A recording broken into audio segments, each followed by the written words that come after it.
Nope. Welcome, dear listener, and thank you for joining me in today's video. This story is a special one. The events that are about to transpire in the following story, well, I'm not going to say they happened to me verbatim, but a lot of similarities happened to me in an event a few years back, and I felt the need to take some artistic liberties and write a story about it. I hope you enjoy it, and if you do, make sure to smack that like button down below, and subscribe if you haven't done so already. I'm joined this week by the beautiful and talented Ahriannah Victoria. If you enjoy what you hear, and I'm sure you will, be sure to check out Ahriannah and give her a sub. Without any further ado, I present to you, I Passed Through Merrillville, Indiana.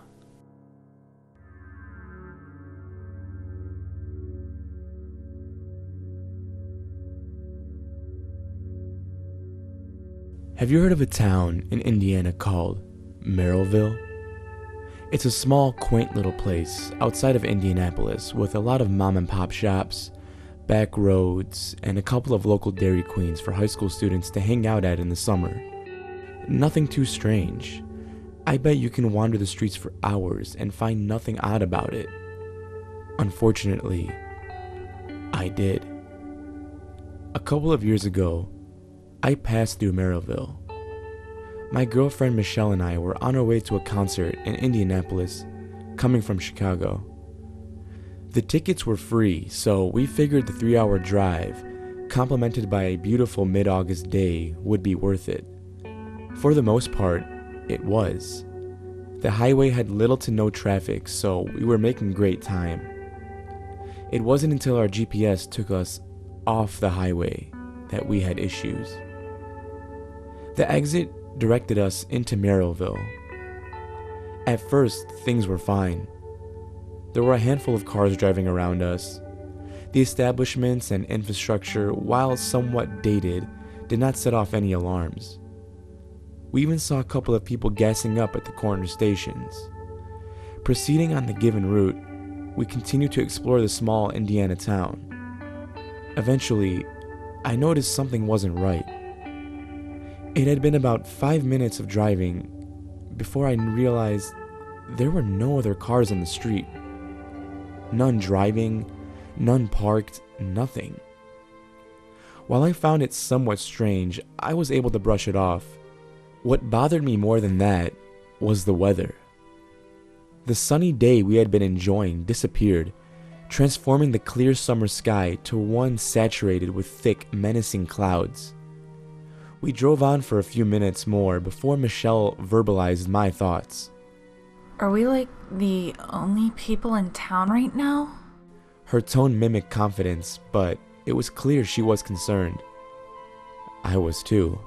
What was going on? How could we have gone that long without seeing a single person? No drivers, not even any pedestrians. We were suddenly in a ghost town. I realized we had also been driving in silence for a while. Our mix CD had finished, so I hit the radio button in hopes of relieving the tension in the car.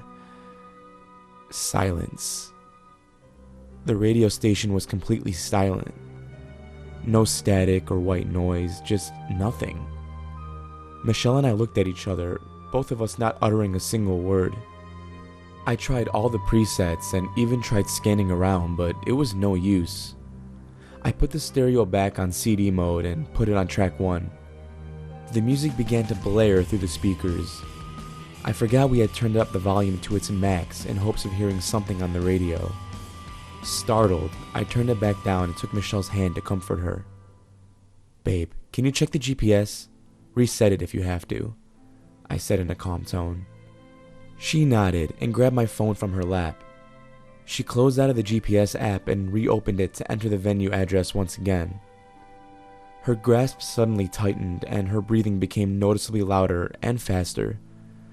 I turned to her and reluctantly asked, "What's wrong?" There's no signal. Not even one bar. She squeaked out through exasperated panting. just had full service, literally a minute ago. I faked a laugh and replied, "We're in a small hick town.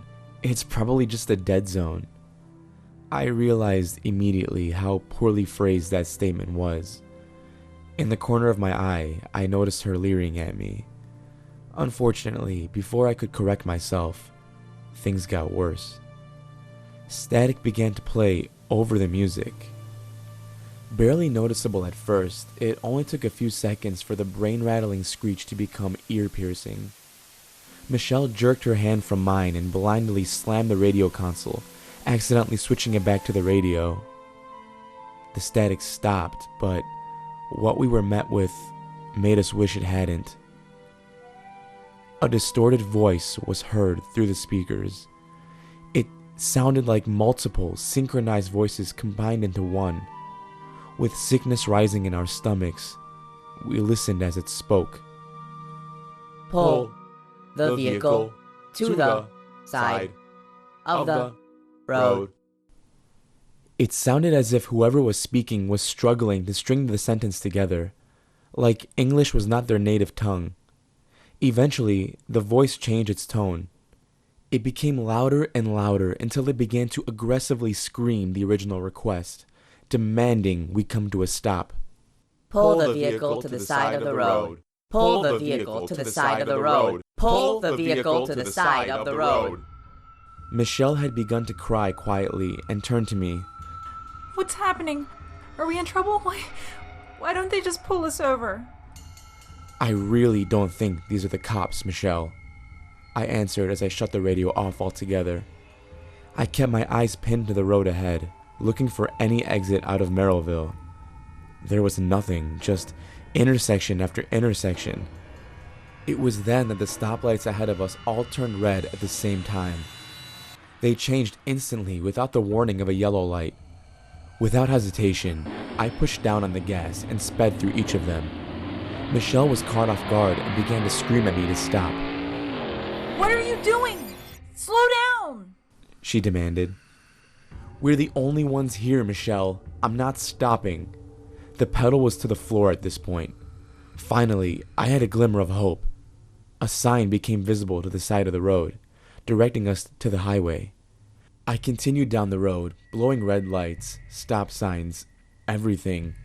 In less than 2 minutes, we found the entrance to the highway and immediately turned to access it. Right before the wheels touched the pavement of the interstate, a bright flash illuminated the dark sky. It looked like a powerful burst of lightning, but lingered just a little too long to be natural.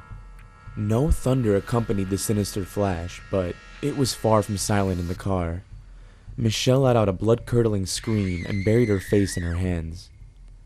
At this point, I was going well over 100 miles per hour, with no regard for the law, collisions, or any other common concern while driving. We continued to drive in silence for a couple of minutes before we finally began to see other cars passing us by. The clouds in the sky completely dissipated. The radio began to work again with no sign of static. The GPS also began to work, rerouting us back to the concert. Michelle and I didn't speak until we arrived to the venue. We pulled into the wide open field that was being used for parking. Upon seeing all the other cars and people, we finally began to calm down. A staff member directed us to an open spot and we pulled in. I turned to Michelle and took her hand before asking, "You okay?" She chuckled under her breath and nodded her head. She sported an expression of sarcasm and replied, Let's just grab our seats. I really need a beer right now. The rest of the day was excellent. The seats were better than we expected and the show was great. The atmosphere was so energetic and exciting that we had both forgotten about our previous ordeal. It wasn't until the show was over and we were back in the car that we realized something. We would most likely have to take the same route back if we wanted to get home. I didn't even wait for Michelle to voice her concern. As soon as I fired up the engine, I declared, "We'll find another way back, even if we have to drive a couple extra hours. Michelle smiled and nodded before laying her head on my shoulder and breathing out a sigh of relief. We drove under the starry sky, windows down, enjoying the warm summer night. Michelle had dozed off, but I was wide awake. I knew we would be approaching Merrillville any minute now. I kept an eye on the GPS and nervously awaited the command to exit the highway and enter the town we dreaded so intensely. But the command never came. For some reason, the GPS had calculated a new route back.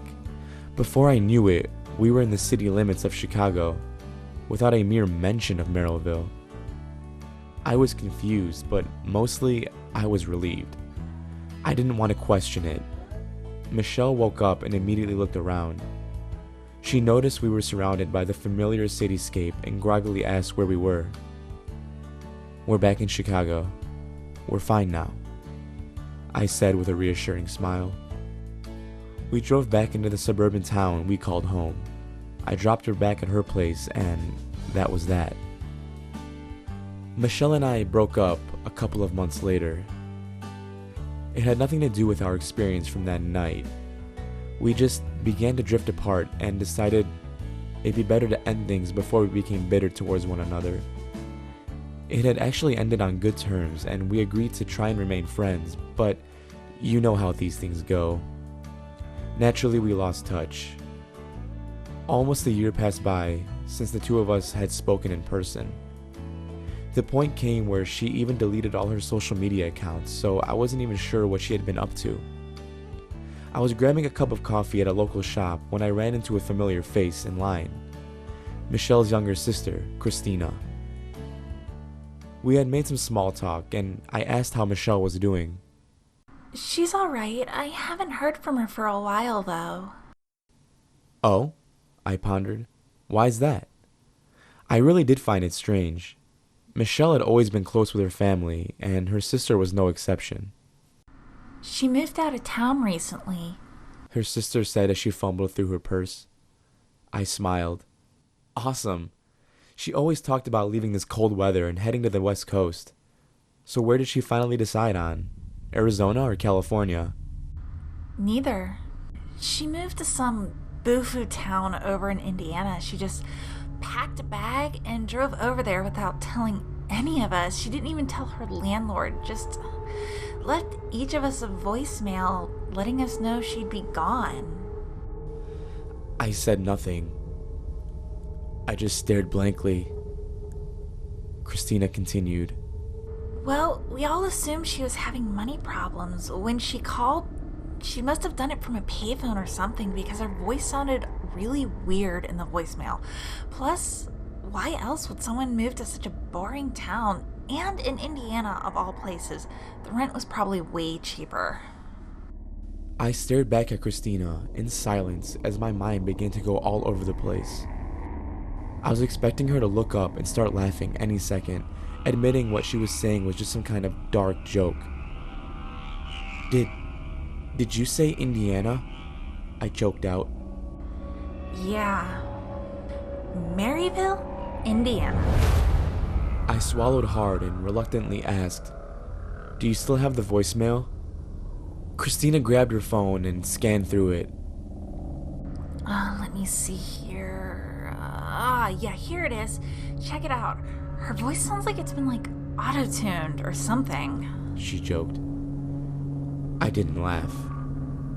Grabbing the phone from her hand, I hit play and held it to my ear. Upon hearing the contents of the message, my skin went white. Her voice had the same exact distortion as the voice we heard on the radio that day. The only difference was that the primary voice was in fact Michelle's. Her tone completely lacked any hint of emotion as she spoke. I will be leaving town today, going to Merrillville, Indiana. Please come visit anytime. My eyes welled up and I caught a lump in my throat. Christina noticed this and asked what was wrong. How could I even explain it to her? What could I possibly say to even try to explain everything? Clearly, Michelle never told her family about what happened to us while in that town. No way they would have let her go there again if she did. Before I can respond, I felt my own phone begin to vibrate sporadically at my side. With shaky hands, I fished it out of my pocket. To my surprise, I was not receiving an incoming call. It was a series of text messages from Michelle's number. They were broken up into small fragments. When the vibration stopped, I was finally able to see the complete message. Yes, please do come visit me anytime. I think you know where to find me. Find me, find me. Please find me. Help me.